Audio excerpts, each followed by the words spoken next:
어떨 때 과감합니까? 쉽게 말해서 내가 내 자신에 대해서 떳떳할 때 과감해. 그죠? 캥기는 게 있어 봐. 예? 모든 고민은 뭐냐? 어떻게 우리가 행복하게 살 것인가? 그거를 연구하는 건데, 이제 철학에서는 뭐를 보냐면 사람은 두 가지로 구분이 돼 있어요. 몸과 마음으로. 근데 이 몸뚱아리는 다 달라. 사람도 똑같이 생긴 게 없어. 저 강남 가서 해고 와도 달라. 전지현으로 해주세요 그래도 달라. 네. 그러면 이 지구상의 모든 생물들은 다 형상은 다 달라요. 그런데 본질은 똑같다는 거예요. 그럼 그 본질이 똑같다는 거를 안다면 우리가 이 다양한 세상을 살아가면서 원인을 안다는 거예요. 원인을. 예를 들어 남녀 둘이 오늘 약속을 했어. 12시에 만나기로. 그럼 누가 먼저 나갈까요? 아니에요. 더 보고 싶은 사람이 먼저 나가요. 그러면 예를 들어 나는 12시에 만나기로 했는데 얘를 너무 많이 보고 싶어. 그럼 11시 반에 나가서 기다리는 거지. 근데 이 한 인간은 12시 반에 나타나. 열받아. 막 욕을 할 거라. 그럼 그 본질을 아는 사람은 그 욕이 나를 얼마나 빨리 보고 싶은데 이렇게 늦게 왔냐. 이렇게 되기 때문에 싸움이 안 되지만 그걸 못 보는 사람은 아니 30분 늦었다고 나한테 떨어? 이러면서 너랑은 오늘 손절이다. 이렇게 돼버린다고요. 그러면 본질을 아는 사람은 삶에 있어서 이 바탕이 흔들리질 않는 거예요. 그래서 우리네 삶은 겉으로 드러나는 삶이 있지만 그 내면의 본질이 탄탄하잖아요. 그러면 삶이 과감한 거예요. 그래서 우리가 요 과감을 어떻게 쓰면 이 과자가 과실과자를 씁니다. 감자는 용감할 감. 과실이 용감하다? 이게 뭔 소리냐? 좀 이따 가르쳐 드릴 거죠. 자, 그러면 우리가 최고의 그러면 삶은 어떤 삶이냐? 아까 얘기했지만 최고의 삶은 부작용이 없는 삶은 자연의 순리대로 사는 거예요. 자연의 순리대로. 그럼 이제 우리는 요 자연의 순리를 잘 따라가야 되는데 그것을 이제 기록해 놓은 책이 주역이라는 책이 있어요. 주역이라는 책에 보면 뭐가 나왔냐? 자, 이게 건이라 원형 리정 이런 쪽에서. 자, 건은 이게 하늘건자입니다. 하늘천하고 똑같으지. 하늘건. 원래 우리가 이게 하늘건이라고도 읽기도 하고 말을 가느라고도 읽기도 해요. 그래서 간배입니다. 원래 간배, 건배가 아니라. 그래서 이 건, 하늘은 원형리정이다. 그럼 이제 이게 글자로 보면 이 원은 으뜸원, 형통할령, 이로울리, 고들정 요렇게 해석을 하면 죽을 때까지 해석이 안 돼요.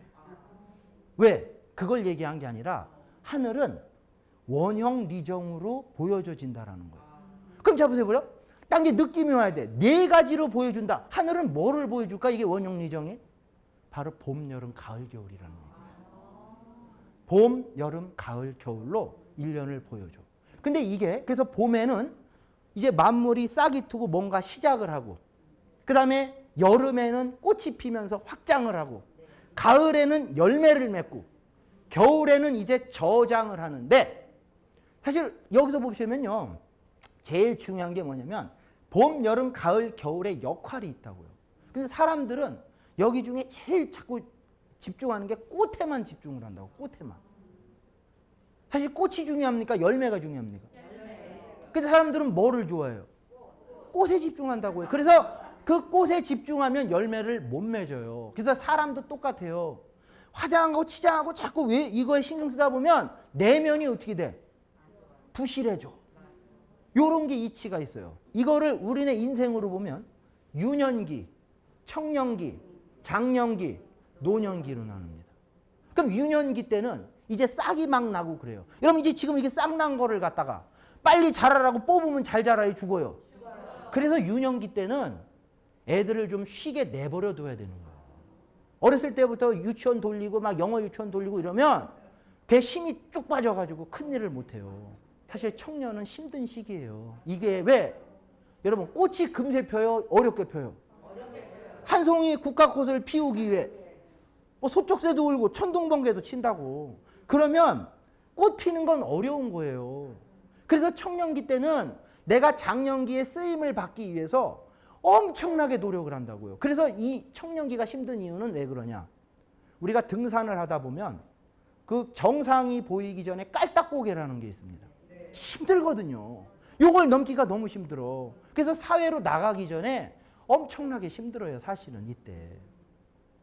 그러다가 이제 장년기 때, 사실 우리가 이제 인생에 쓰임을 받는 건 장년기예요, 장년기. 이제 장년기 때 내가 노력한 거에 이제 빛이 나는데 이때 조심해야 될 게 이제 처음 잘 나가는 시기가 와요. 이제 대학에다가 쭉쭉 잘 나가. 그럼 내가 인생의 절정이다. 요때 폭망하는 거예요. 왜? 초심을 잃어버리거든. 초심을. 왜? 여러분 개구리가 올챙이 시절을 알까요? 모를까요? 모르지. 안 물어봤으니까. 아니, 잡아서 물어봐야 되잖아. 너는 아느냐? 그럼 개구리가 대답할까요? 아이, 모르더라고. 모르더라고. 그러면 우리도 옛날 찌질하던 시절 그 마음을 여러분은 알고 계십니까? 잊었어요? 안 잊었어요? 여기 만약에 결혼하신 분이라면 처음 결혼했을 때 그 마음가짐 아직 있어요? 쌈 싸먹은 지 오래예요? 그 기억도 안 나지? 기억도 안 나지? 그러면 그 마음을 유지하는 사람은 늘 경계를 하고 뭡니까? 앞으로 내려갈 거에 대비를 하겠죠. 그러면 이제 어떻게 될까요? 정상에 올라가서 이것이 바로 안 떨어지고 쭉 유지가 될 거다. 유지가 될 거다. 그러다가 이제 노년기가 되면 어떻게 될까요, 이제? 이제 노년기 되면 은퇴를 하게 된다고요. 그럼 은퇴는 옛날에는 잘 나갔지만 이제는 어떻게 됩니까?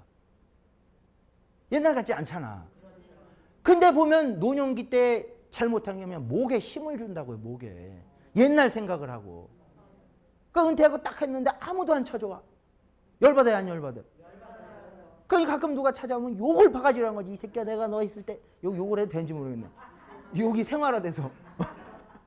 야, 너 임마 내가 너 천직에 있을 때 그렇게 봐줬는데 나를 안 찾아와. 막 그렇게 욕을 한다고. 그러면 찾아온 사람이 더 찾아오고 싶어요? 다음부터 안 찾아오고 싶어요? 안 찾아온다고. 그래서 노년기 때 목에 힘 주면 끝나는 겁니다. 그래서 그 주역이라는 그 책에서는 이제 이런 이야기를 이렇게 얘기를 하고 있어요. 특히 우리 한국 사람들은 정신적인 부분에 대해서 굉장히 요거를 강조하는 민족이에요. 하늘 민족이라 그러거든요. 내가 하늘이야. 그러면 인내천 아닙니까? 내가 하늘이야. 이게 강정이 강해서 용이라고 표현하고 있다. 그래서 한국 사람들은 사실 겉으로 보이는 게 다가 아니에요. 그럼 본래의 나를 알아줬을 때 우리나라 사람들은 열받음이 해소가 되는 거예요. 그런데 그걸 못 알아주잖아. 본래 내 마음을 못 알아주고 나를 막 구박해. 열받아요, 안 열받아요? 뭐가 막 쌓여. 그게 바로 화병이라는 거예요. 그래서 화병에 대해서 하버드 의학서적에 있어요. 화병. WHABYUNG. 그러니까 뭐라고 하냐. 한국인이 주로 걸리고 다른 나라 안 걸린다는 거예요. 갑자기 심장박동이 빨라지면서 뭔가 속에서 욱 치미는 현상이 화병이라는 겁니다. 화병. 그러면 그 화병을 빨리 풀어야 돼요? 못 풀어야 돼요? 근데 이게 풀기가 어려운 게 그걸 못 풀잖아요? 뭐가 쌓여? 그게 한이에요. 한이 얼마나? 한 500년. 그렇게 쌓여 한 500년. 이거 쉽게 못 풀어요. 그럼 그거를 빨리 뭐 해야 돼요? 풀어야 될 거 아니에요? 그거 간단해. 본래의 나를 인정해주는 사람을 만나면 풀려요. 근데 그걸 못 풀잖아요? 그럼 이제 어떻게 되냐? 병원 가서 약을 먹는 거지, 약을. 우울증 약 먹어서 풀리냐고. 안 풀려. 그래가지고 이제 열받으면 묻지마 범죄나 저지르고 극단적하고.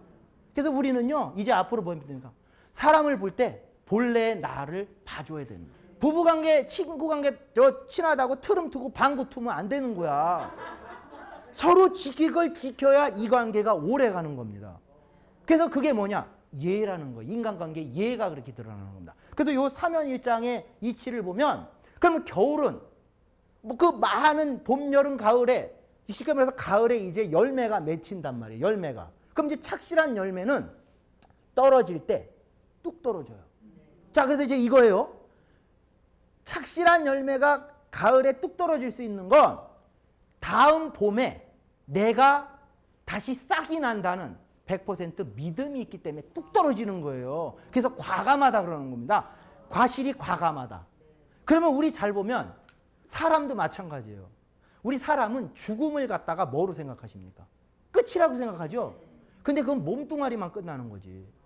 내 정신이나 마음은, 여러분 이순신 장군이 죽었습니까? 살았습니까? 몸은 죽었지만 정신이 살았습니까? 죽었습니까? 살아있죠. 그건 죽은 게 아니에요.